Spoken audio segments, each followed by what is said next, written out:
Bonjour! Aujourd'hui, j'ai reçu une habituée du podcast, Solène Bourque. Solène est psychoéducatrice et aujourd'hui, elle est venue nous parler d'un sujet qui est de plus en plus mis de l'avant, l'accueil dans toute la bienveillance de l'identité de genre et de l'identité sexuelle chez nos enfants.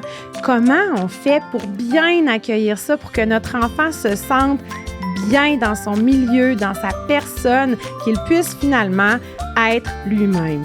Je vous souhaite une bonne écoute. Bienvenue au podcast Grandir ensemble. Ensemble. Par Placotte. Bonjour Solène. Bonjour Alexandra. T'es rendue une habituée du podcast. Je suis rendue une habituée, en effet. Je sais pas si tout le monde t'a déjà rencontré par le passé dans les autres épisodes. Je sais pas si tout le monde te connaît. Alors, je te laisse te présenter comme on fait à chaque fois, puis après, on rentre dans le vif du sujet. Parfait. Alors, c'est ça. Je suis psychoéducatrice de formation. Je travaille en pratique privée là, en soutien parental et familial. J'enseigne aussi au collégial. Là, je forme de futurs intervenants. Et je travaille également là, comme consultante pédagogique pour différents séries jeunesse dont Passe-Partout et d'autres qui s'en viennent. Là, on a des... je travaille sur d'autres aussi en ce moment. Petit scoop! Mais je ne peux pas. Je suis tenue à la confidentialité. Wow, merveilleux! Oui. Et je suis auteure d'une dizaine d'ouvrages éducatifs. Oui. J'ai collaboré aussi avec Placotte pour absolument. le développement, la collection sur le développement socio-affectif. Donc, tu sais, une vie professionnelle bien remplie, mais toujours centrée sur la relation d'aide, la psychoéducation, aider les gens. Oui, puis on voit que c'est ta passion, là, vraiment. À chaque fois que je te reçois, c'est tellement... Tu respires cette passion-là à chaque fois. J'aime vraiment ça, vraiment. Aujourd'hui, on parle d'un sujet qui est, je dirais, d'actualité parce que, puis heureusement, là, on est rendu en 2022, là, disons-le, c'est quelque chose d'important. C'est quelque chose qui est de plus en plus observé, vu et normalisé, mais pas encore assez. Hein? On va parler de l'identité de genre. Oui. Et là, c'est ça. Là, tu es arrivé avec ta liste pour utiliser les bons termes, puis je veux pas faire de bévues, je veux pas faire de gaffe, mais tu vas m'expliquer un peu comme on faisait avant l'enregistrement, là, puis on va y aller avec les bons termes, utiliser les bons mots pour que les parents puissent se retrouver un peu là-dedans. Exact. Parce que, je suis pas si vieille, mais je me sens quand même sur une autre planète quand j'entends parler LGBTQ2+, je pense, là, maintenant. Donc, il y a toujours des nouvelles choses qui apparaissent, il y a toujours des...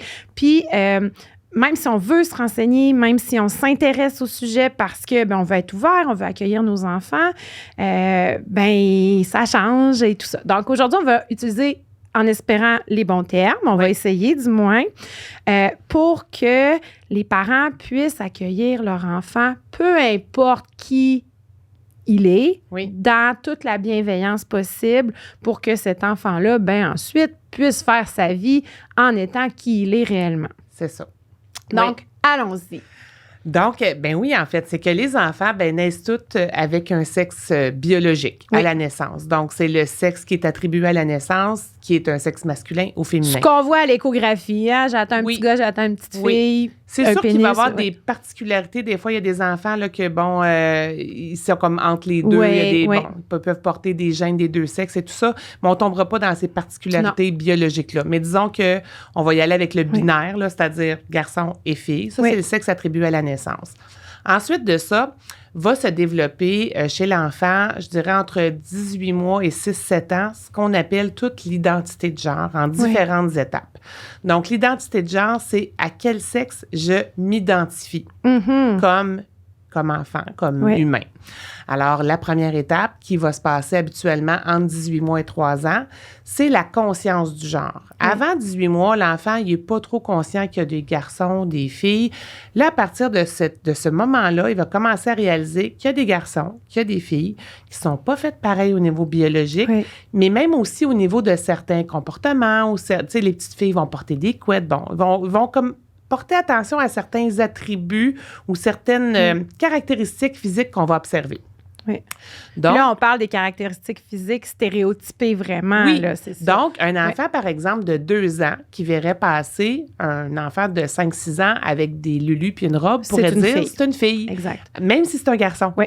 Parce que dans leur tête, ils vont comme associer ça à ces attributs-là. Oui. Donc, ça, c'est ce qui se passe entre 18 mois et 3 ans. Et l'enfant, à cette étape-là, n'est pas encore conscient que le sexe, en fait, que l'identité, elle est stable dans le temps.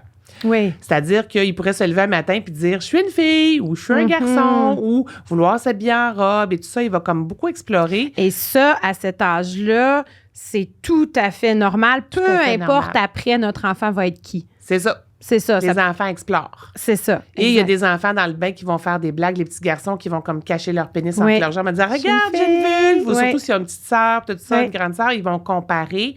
C'est différent, c'est pareil. Donc, ils sont conscients des différences, mais ils ne sont pas conscients que c'est comme ça pour la vie encore. Donc, c'est vraiment la conscience du genre. Vers à peu près entre 3 et 5 ans, là, ça va être vraiment la stabilité du genre. Ils viennent de comprendre que le genre était là pour la vie, était stable dans le temps. Donc, on ne peut pas se lever un matin puis être un garçon ou une fille. Et c'est là que les enfants qui se sentent un peu différents vont commencer à avoir certains... on pourrait dire certaines préoccupations ou certains soucis en disant « je me sens différent des autres » ou « comment ça que moi, je me sens pas comme les autres garçons ou je me sens pas comme les autres filles ». Et c'est là souvent qu'il va y avoir comme une première étape là, qui va arriver chez l'enfant.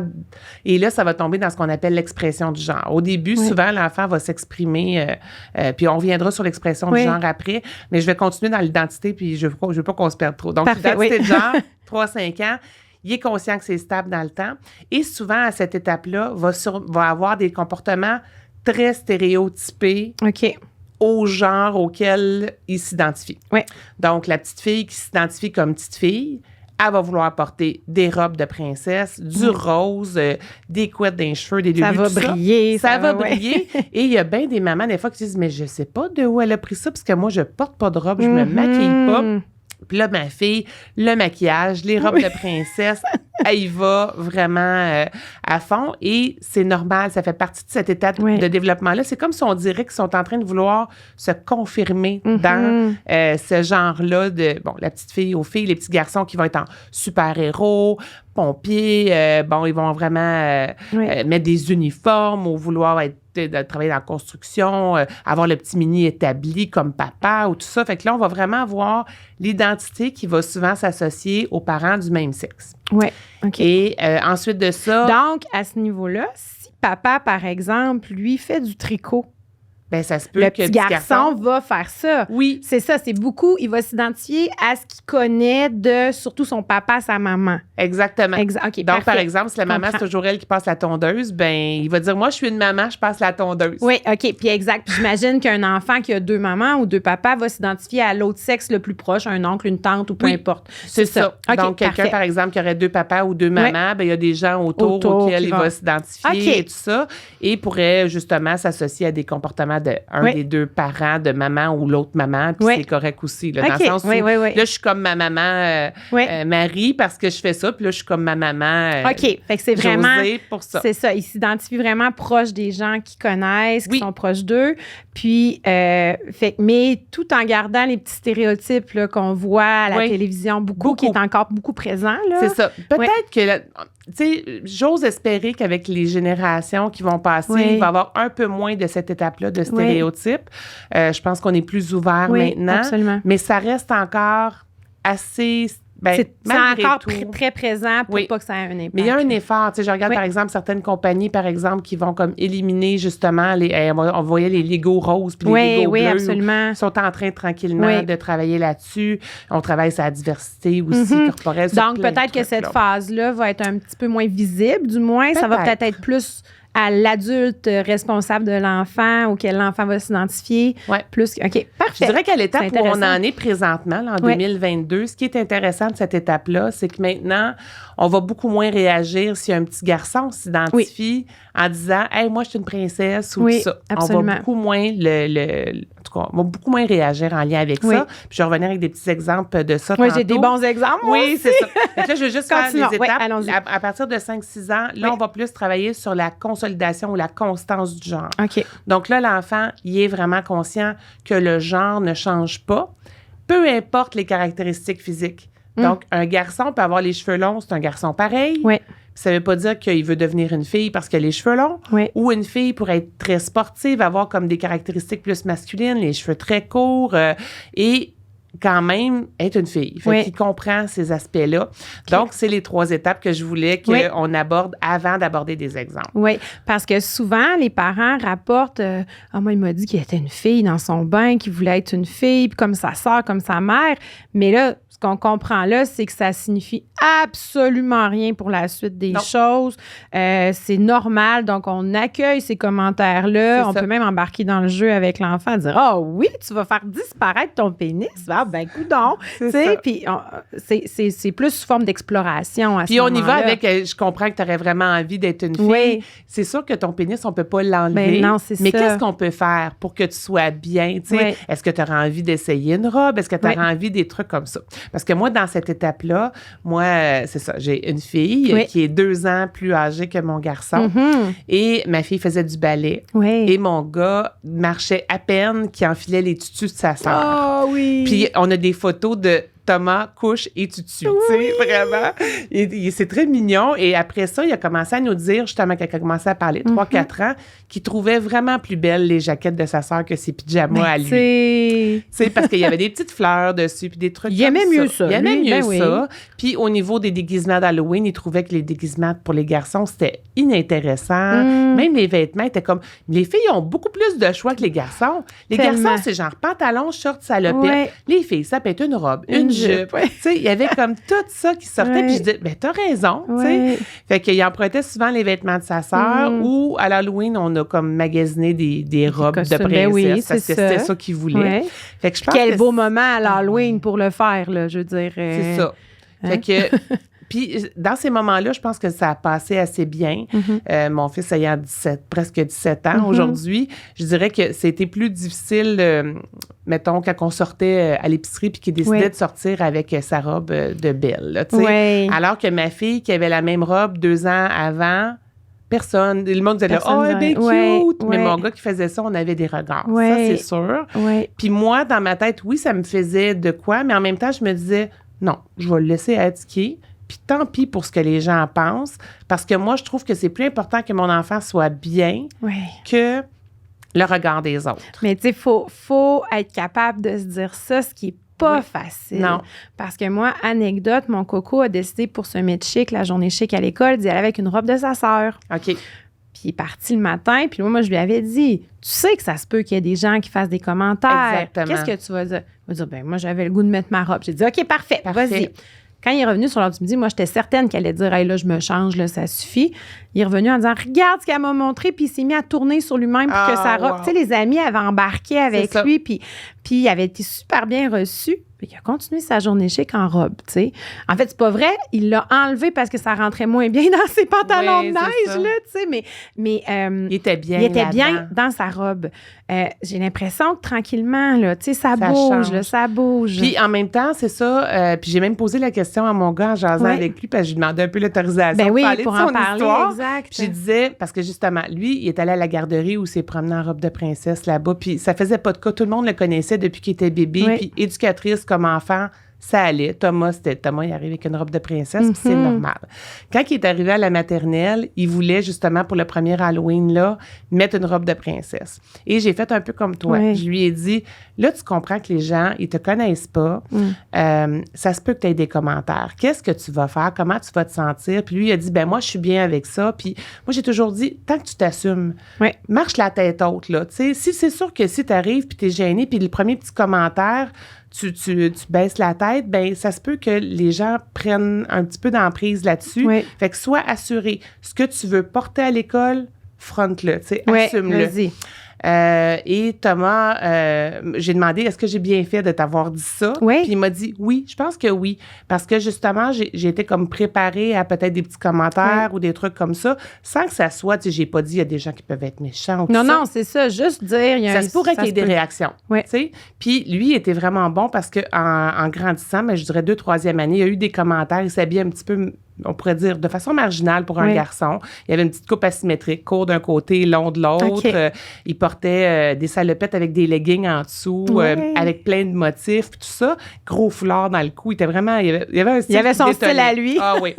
Puis, à un moment donné, je le trouvais bon parce qu'il y avait souvent des petits commentaires, surtout d'enfants qui, mettons que c'est leur première année qui arrivaient à l'école là, puis qu'ils le connaissaient pas. Puis ils disaient, voyons, c'est bien bizarre comment tu es habillé. Puis Thomas n'a jamais été méchant envers les autres, mais disait, par exemple, mais ça change quoi dans ta vie que je sois habillée de même? C'est moi qui le porte. Si moi, j'aime ça, ça change quoi? Fait que je trouve qu'il y a vraiment une force que j'admire beaucoup de s'assumer là-dedans. Mais il faut dire que cette force-là, tu lui as permis de la développer aussi, toi, à la maison.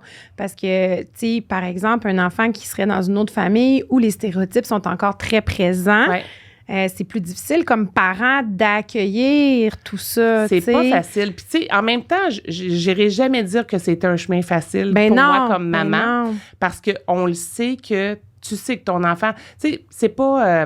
c'est sûr que ça serait bien simple d'avoir un enfant qui fit des normes, là, puis qui n'attire pas de commentaires. Parce que tout ce qu'on veut, c'est qu'il soit heureux. Fait que c'est sûr qu'aussitôt que notre enfant sort un petit peu de la norme, mais là, on le sait qu'il va avoir des petits défis de plus. C'est ça. Parfois, ça va bien. Parfois, c'est des gros défis de plus. Fait que c'est pour ça qu'on se dit, on voudrait le chemin le plus facile. Fait que moi, j'ai accepté Thomas dans ce qui était, mais je trouvais que j'avais à me gérer. Je trouvais que ça m'appartenait. Ce qui me dérangeait, j'avais pas à lui transmettre. Absolument.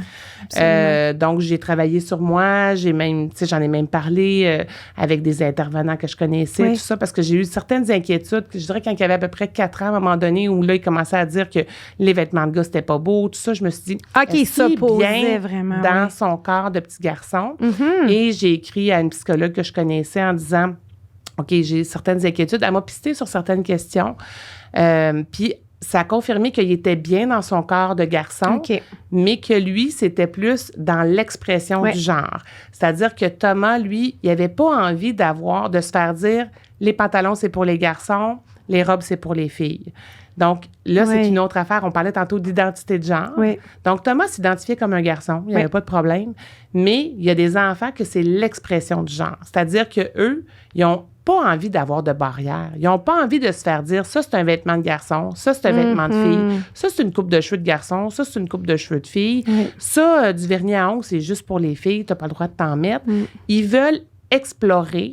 Ils veulent s'exprimer par leur habillement, par leur style, par leur genre, par leur coupe de cheveux, comme ils veulent. Peu importe le genre. Donc, ça, il y a beaucoup d'enfants qui sont dans cette phase-là. Puis justement, avec l'ouverture qu'on a maintenant, que c'est plus accepté. Donc, les enfants se laissent plus la liberté de ça. Puis il y a des parents qui laissent plus la liberté de ça. Et c'est important de savoir que ça n'a aucune incidence sur le cheminement à venir. Ça ne veut pas dire qu'un enfant qui s'habille en robe à 3 ans va automatiquement devenir homosexuel ou vouloir devenir une fille. C'est ça. Il pourrait continuer d'être très bien dans son corps de garçon. La fille, même chose, qui s'intéresse. Et être attiré par des filles. Aussi. En étant habillé en fille, mais être attiré par des filles quand même. Ça n'a aucun... On peut pas prédire la suite des choses pour cet enfant-là. Parce que l'orientation sexuelle, justement, qui est une 3e chose, on a l'identité de genre, l'expression de genre et l'orientation sexuelle. Donc, l'orientation sexuelle, c'est vers quel sexe je suis attirée. Et ça, habituellement, ça se définit pas vraiment avant la préadolescence. Les pulsions sexuelles. Arrivent, tout ça. Fait que ça se pourrait que un peu plus jeune, on ait vu certains éléments. Tu sais, c'est sûr que, tu sais, il y a des enfants qui vont avoir petite chum, petite blonde, déjà en 2e, 3e année. Bien, ça se pourrait qu'il y ait des petits garçons qui trouvent des petits garçons plus jolis ou des trucs comme ça, qu'on ait des commentaires du genre, de dire, tu sais, je trouve que tel petit garçon, il est joli, puis tout ça. Mais encore là, c'est pas défini tant que ça. Puis c'est sûr que, tu sais, mon fils ayant été beaucoup dans l'expression de genre, quand il est arrivé dans, je dirais, l'étape un peu pré-ado. La découverte de sa sexualité. Sa sœur a beaucoup posé de questions. On dirait que pour sa sœur, c'était important de savoir, est-ce que tu sais si tu es attirant envers les filles ou les garçons? Puis Thomas, il a été vraiment longtemps à dire, je le sais pas. OK, bien j'en ai aucune idée. Wow! Il disait, je dirais là, jusqu'à 13 ans à peu près. Là. C'était vraiment genre, je sais pas. Ça pourrait être des filles, ça pourrait être des gars. J'en ai aucune idée. Fait que tu sais, pour lui, tout était possible, mais c'était pas clair encore. Okay. Donc, c'est pour ça que je dis que ça change rien à la trajectoire nécessairement. Oui, on pourrait dire après, j'aurais pu me douter, hein. Tu sais, les robes et tout ça, mais en même temps, c'est pas tous les enfants qui vont aimer s'habiller en robe qui vont nécessairement... puis c'est facile de le dire après quand notre enfant nous annonce qu'il est attiré, notre garçon nous annonce qu'il est attiré par les garçons, de dire c'est vrai que, tu sais, mais... Puis là, tu vois, une chose là, qui vient de me flasher, puis que j'ai envie de te parler, Alexandra, c'est que, parce que moi, je l'ai vécu beaucoup comme maman, là, depuis tantôt, on parle des garçons qui se mettent du vernis à ongles, des robes et tout ça. Parce que c'est très visible, mais puis je trouve ça vraiment dommage parce que les filles qui ont des caractéristiques comme un peu plus masculines, qui veulent s'habiller en petits pantalons sport, les cheveux très courts, ils ont beaucoup moins de commentaires négatifs. Absolument. Beaucoup moins. Oui. Et je me rappelle avoir déjà répliqué à quelqu'un en disant, parce que justement, Thomas avait une petite jaquette rose de sa sœur, dire... Ben si ma fille, elle avait comme un pyjama de hockey ou de... Personne ne passerait de commentaires, tu sais? Oui. Et ça, je trouve que c'est une espèce de 2 poids, 2 mesures que je trouve difficile. Alors, oui, c'est sûr qu'on va parler peut-être un peu plus des garçons qui sont dans l'expression de genre un peu plus féminine que le contraire, parce que c'est ça qui attire les regards puis qui fait réagir. Bien, parce qu'une fille qui n'est pas attirée vers le maquillage, vers le vernis à ongles, on s'en fait pas qui aime beaucoup le sport, qui veut avoir les cheveux courts, tu sais, puis des pantalons, ça existe du côté, quand on va dans un magasin, du côté des filles, il y a des pantalons, tu sais, puis le bleu, tu sais, les couleurs très genrées, le bleu, les filles, moi, le bleu, c'est ma couleur préférée depuis toujours, tu sais. Mais moi aussi, je porte du marine, j'aime beaucoup ça. C'est ça, fait que, tu sais, c'est moins, je dirais un clash, là, tu sais, moins une coupure. Puis même avec les bébés, tu sais, dans le sens où moi, j'ai eu une fille en premier, puis j'avais des Moses de beaux pyjamas de bébé, dont certains roses ou très clairs, puis je les ai fait porter à mon gars, puis j'ai eu des commentaires, puis si ça avait été le contraire, que j'aurais eu un gars comme aîné, j'aurais pas eu ces commentaires-là que ma fille porte des petits pyjamas bleus, tu sais. Ben, tu sais, moi, je l'ai vécu, là, j'ai gars-fille, puis il y a des pyjamas qui ont fait les 4, il y a des pyjamas qui en ont fait 3, puis la couleur, tu sais, oui, mon premier, il n'a pas porté de petits pyjamas roses, lui, parce que c'était le premier, c'était un gars, tu sais. Ma fille a porté des petits pyjamas bleus, j'ai jamais eu de commentaire. Mon troisième, là, il y en a eu des petits pyjamas roses de sa sœur. Mais ça faisait, la belle petite fille. Mais non, c'est un garçon. Surtout OK, il y a un pyjama. C'est ça. Tu sais. Fait que c'est ça. Fait que, cette partie-là, je pense qu'elle est importante socialement d'en prendre conscience puis de se dire, mais pourquoi ça nous fait autant réagir quand c'est un garçon qui va se mettre du vernis ou qui va, tu sais, puis c'est ça. Est-ce que tu penses que c'est parce que, tu sais, là, l'expression fille, là. Ouais. Tu sais, ma fille, c'est une vraie fille, là. Tu sais, les paillettes, tout ça.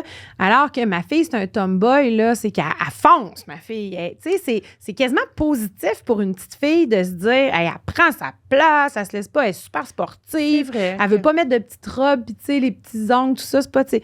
Puis, tu sais, c'est comme positif pour une petite fille de foncer dans la vie. D'aller chercher de la force.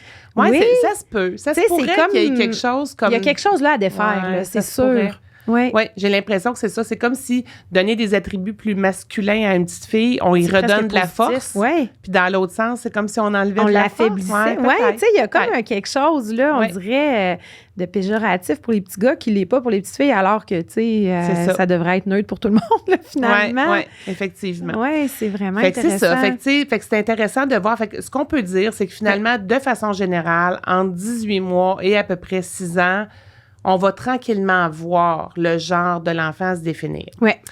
Donc, l'enfant qui est né, le sexe attribué à la naissance qui est masculin et qui va se définir dans l'identité de genre comme petit garçon, on les appelle les cisgenres. C'est-à-dire que tu as le même genre que celui attribué à ta naissance.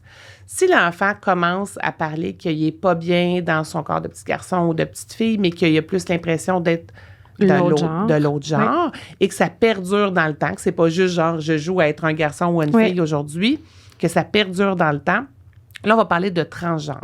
C'est comme si l'enfant était né, mais dans le mauvais corps biologique. OK? Oui. Et là, c'est sûr que si on tombe dans ça, qui perdure dans le temps, là, souvent, on va recommander aux parents d'entamer un processus de suivi psychologique. Pour accompagner l'enfant. parce qu'on va parler à ce moment-là, le symptôme on va le nommer, ça s'appelle la dysphorie de genre. Oui. C'est l'espèce de malaise intérieur que l'enfant va sentir de ne pas être dans le bon corps. Oui. Et surtout s'il sent qu'il y a justement des blocages au niveau social ou au niveau de la famille. Tu sais, quand tu dis que des familles, des fois, que leur enfant devient trans et ils changent d'école, ils déménagent pour permettre à l'enfant de pouvoir comme accueillir sa nouvelle identité et tout ça, sans trop de heurts, bien, ça veut dire qu'on a un méchant bout de chemin à faire. On est obligé de déraciner un enfant pour qu'il puisse repartir à zéro. Pour qu'il puisse être lui-même. Pour qu'il puisse être lui-même. Alors, on a beaucoup de chemin à faire comme société, mais l'enfant, vous pouvez imaginer comment le malaise qu'il peut sentir à l'intérieur de lui durant cette étape-là où il sent qu'il est comme... il ne fit pas dans le moule qu'on attend de lui. Oui. Parce que entre 3 et 5 ans, on sait à peu près justement c'est quoi les stéréotypes rattachés à chacun. Fait que tu le sais là, que tu commences à te sentir différent des autres. C'est tôt, hein? C'est tôt. Ça arrive très tôt. Je dirais là, qu'il y a des enfants là, que déjà, là, ça va se définir entre, mettons, 3 et 7-8 ans. C'est quand même, là, on parle d'âge préscolaire déjà. Puis, tu sais, qu'est-ce que tu dis aux parents? Tu sais, les parents là, qui nous écoutent, qui ont des enfants en jeune âge, en bas âge, tu sais, moi, je sais que chez nous, on parle beaucoup de ça. Parce qu'il y a des questions, tu sais, elle attend une petite fille. Hein? Comment tu fais pour savoir que c'est une petite fille? Bien, ils l'ont vu à l'échographie. Elle a une vulve. Ouais, mais... on ne sait pas si c'est une petite fille dans sa tête. Oui, ça veut dire qu'ils on en a parlé beaucoup. Okay. Sauf que c'est pas la réalité de la majorité des familles. Puis moi, c'est parce que je me suis fait un point. C'était prioritaire dans ma vie que mes enfants fassent partie du changement à ce niveau-là, tu sais. Mais... ça reste que ça va être son sexe attribué à la naissance. Exact, pareil. C'est ça. Je pense qu'il faut quand même garder cet élément-là. Pour ça. moi, c'est quelque chose qui est important. Il faut faire la distinction entre le sexe attribué à la naissance et le genre. Exact. Dans le sens où tu peux te considérer comme non-binaire puis avoir un sexe féminin. Absolument. Biologique, et te considérer comme non-binaire puis avoir un sexe masculin. Oui, parce que ton histoire va partir de ce moment-là. Ben voilà, puis ensuite, tu bâtis là-dessus. Exactement. C'est ça. Mais, tu sais, les enfants, puis moi, encore là, tu sais, je pose des questions. Toi, est-ce que tu es une petite fille ou un petit garçon? Ben, une petite fille. Et dans ta tête, oui, tu es une petite fille? Ben oui. OK, bon, c'est beau, tu sais, mais... puis encore là, c'est comme, on pose la question, mais en même temps, qu'est-ce que tu as le droit de faire comme petite fille, puis qu'est-ce que tu as le droit de faire comme petit garçon? Moi, j'aime vraiment beaucoup les affiches d'Élise Gravel. Je sais pas si tu les as déjà vues. C'est magnifique. Donc, tu as les filles, les garçons, tu peux, mettons, tu es une fille, tu peux... Oui, je suis une fille, je peux. Je pense que c'est comme ça qu'elle s'appelle, l'affiche. Hein, Fait que, tu sais, je peux avoir envie de faire du karaté, je peux avoir envie de faire du ballet, je peux avoir envie d'être astronaute. Je peux. Puis la même chose, petit garçon, c'est je peux avoir envie de pleurer, je peux avoir envie d'être sensible. Donc, je pense que déjà, la première étape comme parent, c'est de faire en sorte que peu importe le sexe attribué à la naissance de notre enfant, on leur permette d'être ce qu'ils veulent. D'avoir toutes les possibilités, toutes les options. Parce qu'on est beaucoup dans les stéréotypes de « ben voyons, t'es un petit gars ». Ben, là, on le voit un peu moins. Mais je dirais qu'on a beaucoup vu ça. Oui, là, ça passe moins bien. Là, mais tu sais, ma génération, c'était « hey, écoute, un petit gars, là, arrête de pleurer. » Donc, un petit gars a le droit d'être sensible. Une petite fille aurait le droit d'être plus tough. La petite fille, elle aurait le droit de pouvoir aller se promener à 4 pattes dans la boîte puis ramasser des bébites dans la ruelle parce que c'est ça qu'elle a envie de faire. Puis le petit garçon pourrait dire burk puis être sale puis pas avoir envie. Tu sais, c'est correct. Puis au niveau des jeux, c'est la même chose. Tu sais, moi, je regarde mon gars. Oui, dans l'expression de genre, au niveau de son habillement, il aimait ça s'habiller avec des trucs de filles. Puis au niveau des jeux aussi, il aimait beaucoup les poupées, les Barbie, mais il aimait les blocs Lego, vraiment beaucoup, qui est plus neutre, je te dirais, comme jeu, mais il a fait des constructions incroyables, puis il a vraiment aimé beaucoup ça. Il aime les jeux vidéo, bon.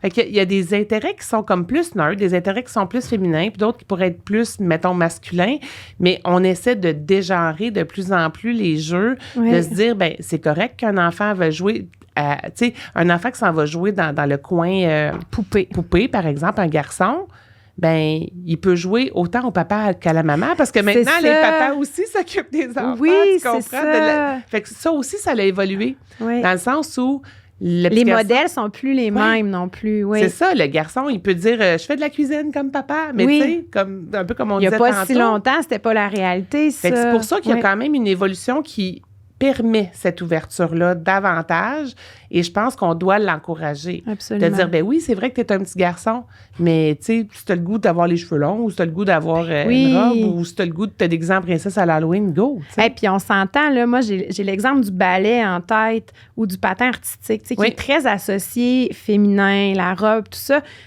Les athlètes masculins en patin artistique et en ballet, sont des athlètes incroyables. Les muscles, des cuisses et tout ça, c'est incroyable. Puis pourtant, on dit... Puis moi, je m'en rappelle, là, dans mon secondaire, il y avait un gars qui dansait, là, tu sais, qui était sport-études danse, là, puis il se faisait taper dessus. Puis pourtant, tu sais, l'expression artistique dans ces sports-là pour l'homme est incroyable. Ouais. Tu sais, fait que c'est tout ça qu'il faut essayer puis de le nommer. On peut aider l'enfant à explorer là-dedans. Comme justement, Thomas, au départ, il a fait du cirque. Il avait besoin de quelque chose de physique. Il a commencé avec du cirque, puis à un moment donné, il s'est intéressé justement à la danse. Oui. Il a choisi le hip-hop parce qu'il aimait les choses qui bougeaient. Fait qu'il a commencé avec ça. Puis là, à un moment donné, à l'adolescence, il a vu une couple de spectacles, puis il dit, le jazz, ça m'intéresse vraiment. Et là, il a embarqué dans... Ils ont voulu créer un groupe de jazz et tout ça. Puis là, ils ont comme...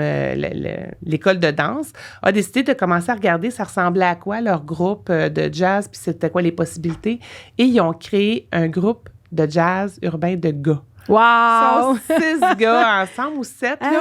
C'est hallucinant. Oui. Vraiment, là, parce que en termes de force, ils peuvent faire des portées entre eux autres. C'est vraiment, vraiment incroyable. Puis la complicité qui s'est créée entre eux autres est vraiment intéressante aussi. Puis je pense que ça les a comme... Tu sais, c'est pas juste genre, je suis le gars dans le groupe de filles. Le groupe de filles, c'est ça. Fait qu'ils ont pris des gars, tu sais, qui variaient, mettons, je dirais, entre 15 et 25-30 ans, puis ils ont tous mis ensemble. Ouais. Fait que j'ai trouvé ça vraiment, c'était une belle initiative. Oui. Puis ça leur permet d'aller explorer quelque chose, justement, parce que le corps est quand même fait différemment du garçon. Le corps, physiologiquement, ils n'ont pas la même force et tout ça. Fait que c'était intéressant de pouvoir explorer autre chose. Mais ça change, hein, quand même. Fait que, tu sais, comme parents, c'est de garder notre esprit ouvert à tout ça, même si ça vient nous chercher des fois. Puis c'est ça. Puis comme on disait tantôt, qu'est-ce qu'on pourrait dire à un parent? Ben moi, je dirais, si vous sentez que ça vient vous chercher, vous heurter, allez chercher de l'aide pour vous pour commencer. Oui, pour savoir comment bien agir face à ça. Parce que des fois, ça prend pas grand-chose. Une parole dite un peu maladroitement pour que l'enfant, après ça, ose plus se confier, pour que l'enfant se referme un peu plus, pour que, tu sais, fait que pour éviter les maladresses, d'aller chercher de l'aide. D'aller chercher de l'aide, c'est ça. Puis de lire sur le sujet, tu sais. Entre autres, peut-être on verra si on peut mettre le lien avec le podcast. Oui, on va essayer. Il y a un programme complet qui s'appelle Bonjour Sam, qui est un programme qui est toute clé en main pour être animé en milieu scolaire pour les enseignants et les intervenants, mais qui offre vraiment, c'est incroyable, l'information. Au début, toute l'introduction explique justement tous les termes reliés au genre, comment l'identité de genre se construit. Si jamais un enfant avait à faire justement une transition de genre, c'est quoi les étapes?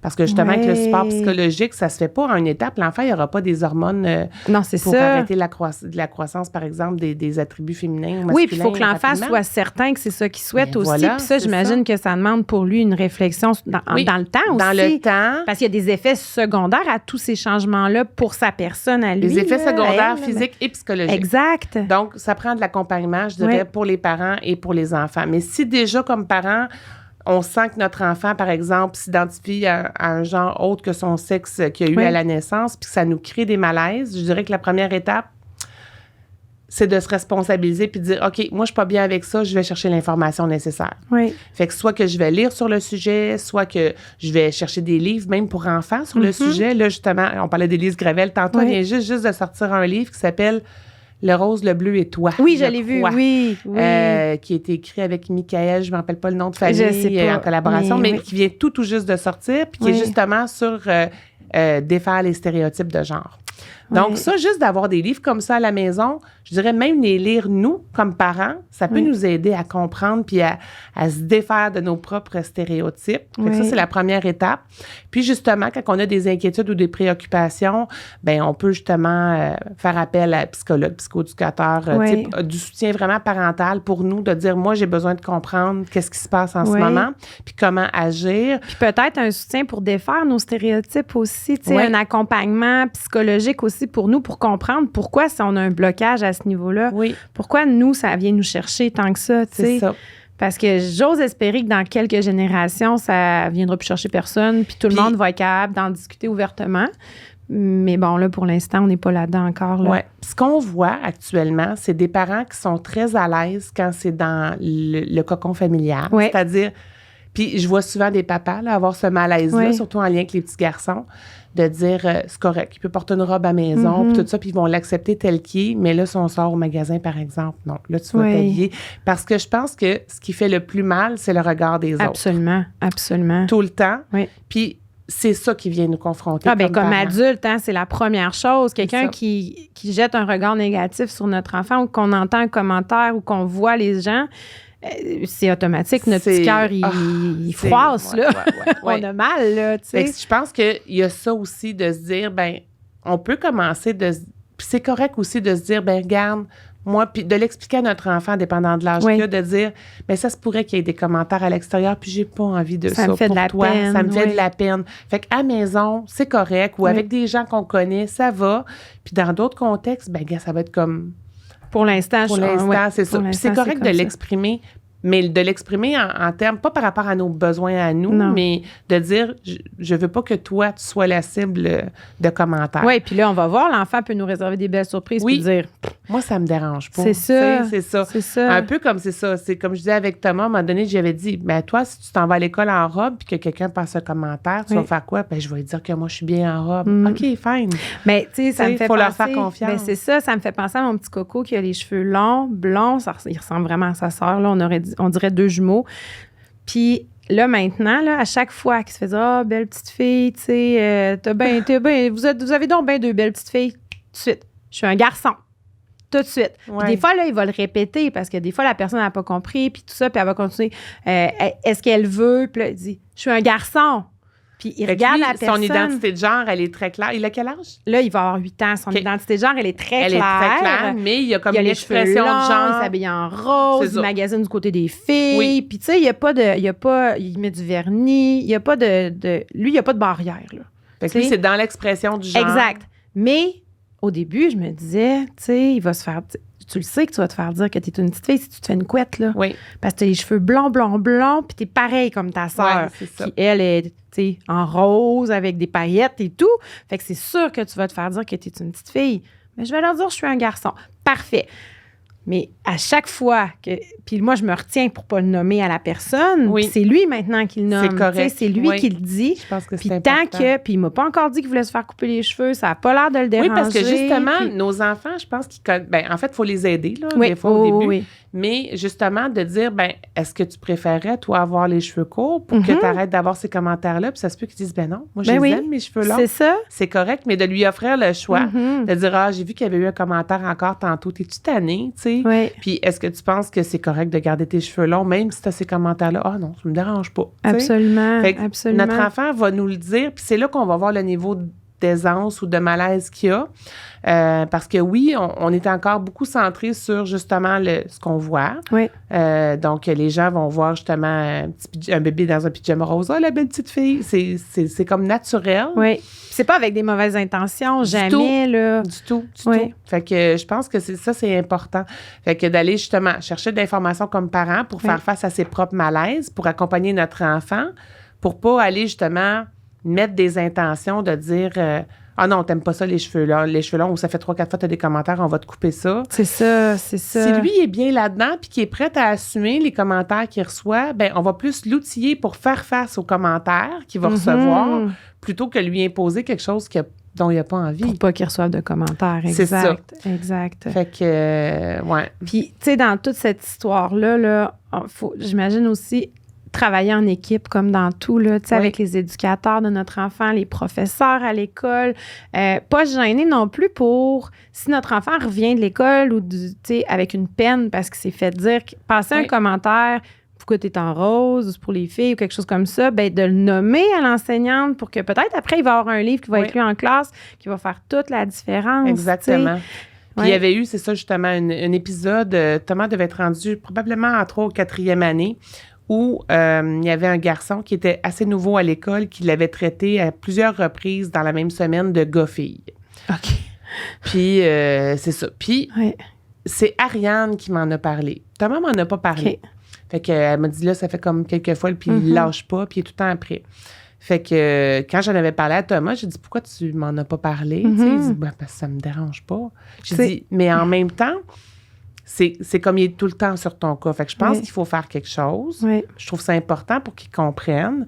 Parce que peut-être qu'il va passer un commentaire à quelqu'un d'autre que ça va déranger. Oui, c'est ça. C'est ça que j'ai expliqué. J'ai dit, c'est parce que là, puis il était vraiment comme à picosser, là. Goffé, tu sais. Puis, fait que là, c'était beaucoup. Fait que là, j'ai dit, est-ce que tu es d'accord qu'on en parle à l'éducateur spécialisé à l'école? Puis c'est ce qu'on a fait. On en a parlé à l'éducateur spécialisé qui a fait une intervention avec le garçon tout seul, avec Thomas, finalement, les deux ensemble. Une fois qu'il a eu compris, c'était fini. Après ça, l'autre petit gars, il l'a lâché. Mais on dirait qu'il y avait comme une espèce de curiosité de pourquoi il s'habille comme ça, ce gars-là, puis pourquoi ça fait réagir personne. Puis moi, j'ai viens de trouver une cible. Oui, c'est ça. Fait que c'est ça. Fait que, tu sais, c'était le seul épisode, je dirais, là, au niveau du primaire. Au secondaire, c'était une autre histoire. Parce que là, rendu au secondaire, je pense que les gens cherchent beaucoup à se démarquer, à s'associer, à faire réagir. Oui, puis ils cherchent leur propre identité aussi bien souvent. Tu sais, on parlait tantôt d'attirance sexuelle, d'orientation sexuelle, tu sais, c'est là qu'ils explorent, puis que, tu sais, des fois, la gêne aussi qui embarque, de peut-être pas fitter dans le moule hétéro, de peut-être, tu sais, être attiré par une amie, un ami, tu sais, c'est tout ça. Puis les ados, même s'ils sont hétéros, cette période-là est excessivement difficile. Là, c'est ça. Fait que je sais pas si je veux tomber jusque là-dedans. Non, mais de toute façon, là, le temps file. Oui, le temps file. Mais à l'adolescence, c'est sûr qu'il y a d'autres enjeux. Mais je dirais que si l'enfant grandit avec, justement, de l'accompagnement, tout ça, puis de la bienveillance, puis de la capacité, justement, à s'affirmer dans ce qui est, bien, ça va se transmettre. En fait, ça va se poursuivre à l'adolescence. Oui, c'est ça. Son petit bagage va être bien plein. Mon fils, quand il est arrivé à l'adolescence, oui, il y a eu des commentaires peut-être davantage qu'au primaire, mais il était capable d'y faire face. Oui, c'est ça. Parce qu'il était outillé. Là. Mais tu sais, je pense que c'est comme dans tout. Un enfant qui vit avec une différence visible, par exemple. Un handicap, c'est la même chose. Visible. Je ne veux pas comparer ça avec un handicap. Non, absolument pas. Mais quelque chose de visible, oui, il va quand même des fois, c'est pas quelque chose de gros. Là. Des fois, juste un enfant qui a 4 doigts à une main, c'est sûr qu'il va se faire regarder. C'est sûr qu'il va se le faire dire, mais c'est de bâtir cette petite confiance-là qui va faire qu'après, ben, il va être capable de répondre. Oui. Tu sais, puis il va être capable de lui-même expliquer. C'est ça. Tu sais, toi, pourquoi tu mets des robes? Ben parce que j'aime ça. Y a-tu rien de moins? C'est simple, là. C'est simple, là, tu sais. Fait que c'est ça. Et Solène, c'est vraiment... Oui, c'est vraiment passionnant de comprendre tout ça puis de voir, heureusement, les choses tendent à changer. Oui. Heureusement, maintenant, il n'y a pas juste du négatif sur les réseaux sociaux. Là, il y a des super influenceurs qui prennent parole, qui sont des bons modèles pour nos enfants aussi, auxquels nos enfants peuvent s'identifier. Oui, puis c'est ça. Puis justement, des garçons qui s'identifient comme garçons. Oui. Mais qui vont s'habiller avec, si on pense juste à Jay du temps, c'est exactement à lui, il y a une amoureuse, mais il a mis une robe, il a mis du vernis. Tu sais, je veux dire, ça défait tout modèles. Ça. C'est des modèles magnifiques pour nos enfants. Ouais. Puis même les personnalités publiques qui s'affichent publiquement avec leur amoureux du même sexe, on le voit, puis il y a un beau vent de changement.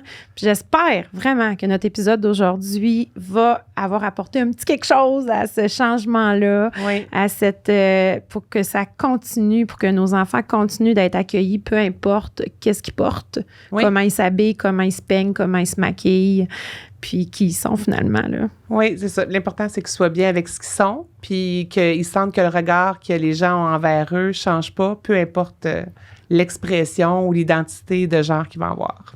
Merci, Solène, encore une fois. Ça fait plaisir.